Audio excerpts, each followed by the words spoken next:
Indefinite tense आपके सामने है। प्रेजेंट इंडिफिनिट टेंस वर्ब से यह बोध होता है कि कार्य वर्तमान में यानी हैबिचुअली, नेचुरली, जैसे सामान्यतया होता रहता है। प्रेजेंट का मतलब होता है वर्तमान, आपको पता ही है। इंडेफिनिट का मतलब होता है अनिश्चित, अनिश्चित। हम इसे लिखने की कोशिश करते हैं, अनिश्चित। ऑन टेंस माने क्या होता है, काल। इंडेफिनिट टेंस की क्रिया, क्रिया यानी कि आप जानते ही हैं कि subject plus main verb plus object, यही तीन मुख्य होता है। सब्जेक्ट यानी कर्ता, क्रिया, कर्म। तो यहाँ कहा जा रहा है कि प्रेजेंट इंडेफिनिट टेंस की क्रिया से यह बोध होता है कि कार्य वर्तमान काल में सामान्यतः होता है। ये मैंने पिछले वो में बता दिया आपको। इसका यूज मुख्यतः सब्जेक्ट के स्वभाव, इसका जो नेचर होता है, स्वभाव, इसकी जो हैबिट होती है। कर्ता मान लीजिए कि हमने कह दिया कि वह, मैं, आप, हम, वे, आप खाना खाते हैं, तो ये क्या आता है, इससे ये व्यक्त होता है उनकी हैबिट, नेचर है, ये स्वभाव है। इसको एक्सप्रेस करने के लिए होता है, एक्सप्रेस यानी व्यक्त करने के लिए। वह दौड़ता है, ये उसका नेचर है, हैबिट है, इसको एक्सप्रेस किया जा रहा है कि वह स्कूल जाता है, वह खाना खाता है, वह मंदिर पूजा करने जाता है, वह अखबार पढ़ने जाता है। प्रेजेंट इंडेफिनिट की क्रिया से यह बोध होता है कि कार्य वर्तमान काल में सामान्यतया होता है। दूसरा हमने पढ़ा कि इसका यूज सब्जेक्ट के नेचर, हैबिट को एक्सप्रेस करता है। तीसरा इसमें है चिरंतन सत्य, इटर्नल ट्रूथ। इटर्नल ट्रूथ क्या है, जैसे सूर्य पूरब में निकलता है, sun rises in the east, ये एक चिरंतन सत्य है। पृथ्वी घूमती है, पृथ्वी सूर्य का परिक्रमा करती है, अपनी धुरी पे घूमती है, ये एक चिरंतन सत्य है, इटर्नल ट्रूथ। ये एक प्रिंसिपल है, सिद्धांत है। ये हमारे यूनिवर्स का, ब्रह्मांड का एक सिद्धांत है। नियम, रूल क्या होते हैं, रूल को आप चेंज कर सकते हैं, मॉडिफाई कर सकते हैं, लेकिन प्रिंसिपल को मॉडिफाई नहीं कर सकते। Permanent work activity, permanent activity है ये, और उसको एक्सप्रेस करने के ही इस टेंस में बहुत सारे नियम हैं।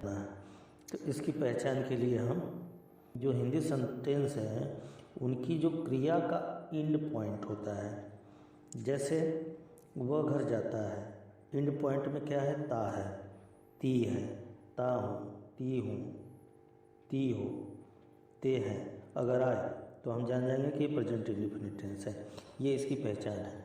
वाक्य के अंत में ये चीज़ें आएंगी ऑफ द सेंटेंस। अगर ये लक्षण सिम्पसन आते हैं जो आपको यहाँ पे बताए गए हैं, इतने अगर ये लक्षण आते हैं तो हम जान जाएंगे कि ये प्रेजेंट इंडेफिनिट टेंस है। विद्यालय जाता है, तो इसके अंत में आपने देखा पहचान आ गई इसकी, ता है, अंत में क्या आ गया, ता हूँ। और एग्जाम्पल लेते हैं, अंत में ती है आ रहा है, ये तीनों आ चुके हैं। वो विद्यालय जाता है, मैं मंदिर जाता हूँ, वह खाना पकाती है।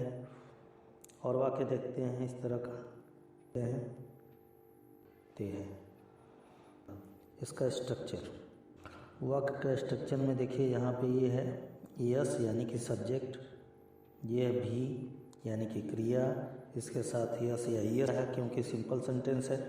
और नेगेटिव सेंटेंस में डू नॉट और डज नॉट का प्रयोग किया जाता है। और ये है वो कर्म, कर्म, कर्ता और क्रिया, तीन चीज़ें हैं, कर्ता,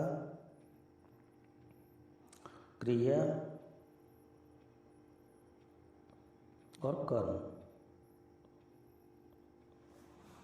अब इसको हम डिटेल में पढ़ते हैं। क्या है सब्जेक्ट, इसको हम कर्ता बोलते हैं। भी से क्या है क्रिया, इसमें यस या यस ऐड करना होता है। तो क्या है ऑब्जेक्ट, कर्म, कर्ता, क्रिया और कर्म। हिंदी में इनका स्ट्रक्चर कुछ अलग होता है, क्रिया अंत में होती है और इस बीचले पार्ट में जो है ये ऑब्जेक्ट वगैरह रहता है। सबसे पहले कर्ता होता है जो इंजन है इस सेंटेंस का, और एंड पॉइंट में ये रहता है क्रिया। बीच में मिडिल वर्ड होते हैं जिनको हम कर्म कहते हैं। चलिए इसको समझते हैं। हमने एक सेंटेंस ले लिया यहाँ पे कि वे बाग में खेलते हैं। तो जैसा कि हमने कहा कि क्रिया कहाँ था, अंत में, सब्जेक्ट शुरू में, इसको इंजन मान लीजिए। और ये बीच का मिडिल पार्ट है जो डिब्बे हैं, इसमें बहुत सारे अदर वर्ड भी जुड़ जाते हैं, तो इनको बीच में ही बनाना होता है। और क्रिया का ये मेन पार्ट है जो लास्ट में होता है। खेलते हैं क्या है, इसमें सब्जेक्ट है, प्ले खेलते हैं ये क्रिया है, और इन गार्डन बाग में ये ऑब्जेक्ट है। ये नहीं, ऑब्जेक्ट एक तरह से ये अदर वर्ड में आएगा, सेंटेंस के कंप्लीट तो में नहीं है, लेकिन ये लिखना है तो इसको हम क्रिया और सब्जेक्ट के बीच में ही इनको अरेंज करते हैं, इनके सीक्वेंसिंग में, फ्रेज वाइज। ये कि पिताजी अखबार पढ़ते हैं, पहचान से पता चल गया कि ये किसका है, प्रेजेंट इंडेफिनिट टेंस का वाक्य है। हमने जान लिया कि ये है इसमें सब्जेक्ट, और पढ़ते हैं ये क्या है, क्रिया, अखबार क्या है, ऑब्जेक्ट। तो हमको बनाना कैसे है, सबसे पहले हम लिखेंगे सब्जेक्ट प्लस वर्ब में यस या ES according to the subject. अगर एक वचन है तो इसमें यस या ईएस जोड़ेंगे, यस या ईएस इसमें जोड़ेंगे, और अंत में क्या होगा, ऑब्जेक्ट। तो आइए बनाते हैं इसको, देखते हैं। Father reads newspaper. क्रिया के अंतिम अक्षर O, double S, X, Z, S H, C H के साथ हो तो ई एस जोड़ते हैं। वचन सिंगुलर नंबर ही से इट और नेम हो तो उनके साथ भी एस, बाकी के साथ कुछ भी नहीं जोड़ते, जिससे प्लूरल है, आई, वी, यू और दे। Father reads newspaper. मंदिर जाता हूँ, आई गो टू टेम्पल। वह खाना पकाती है, सी कुक्स फूड। मैं कंप्यूटर चलाती हूँ, आई ऑपरेट कंप्यूटर। वे बाग में खेलते हैं, they play in the garden. इस तरह से सेंटेंस बनाने होते हैं। और आगे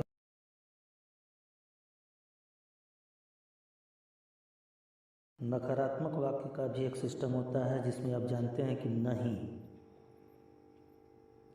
ये शब्द आए, नहीं यानी कि नो, नो नॉट। अब जब नहीं शब्द आता है तो जो सहायक क्रिया है उनका इस्तेमाल शुरू हो जाता है, डू और डच। अब इनका इसमें जो है इस्तेमाल शुरू हो जाएगा। तो ये देखते हैं। सबसे पहले क्या है, सब्जेक्ट। अगर सब्जेक्ट एक वचन है, ही, सी, इट या नेम या कोई नेम हो, ये हमने नेम लिखा।